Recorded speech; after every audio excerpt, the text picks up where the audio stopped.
Welcome to the Slop Farm. Enjoy the video. In this video, I will explain how to make canned mackerel. First, begin by thoroughly cleaning your fresh mackerel. Remove the heads, guts, and any fins, then rinse them well under cold water. Next, cut the fish into uniform pieces, ideally about 2 inches in length, to ensure even cooking. Prepare your canning jars by sterilizing them and their lids. Finally, carefully pack the mackerel pieces tightly into each jar, leaving some space at the top. Now let's add the liquid and seasoning. For half-pint jars, add 1/2 teaspoon of canning salt, and for pint jars, use 1 full teaspoon. You can choose to fill your jars with a good quality olive oil, plain water, or a light brine solution. Whichever liquid you choose, it's crucial to leave exactly 1 inch of headspace from the rim of the jar.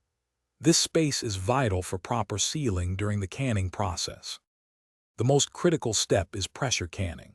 Fish, being a low-acid food, requires a pressure canner for safe preservation. Place your filled jars into the canner, ensuring there's enough water as per your canner's instructions. Process both half-pint and pint jars for 100 minutes at 10 pounds of pressure. Remember to adjust this pressure if you live at an altitude above 1,000 feet to ensure food safety. Follow your canner's manual carefully. Once the canning process is complete, let your pressure canner cool down completely and naturally before opening.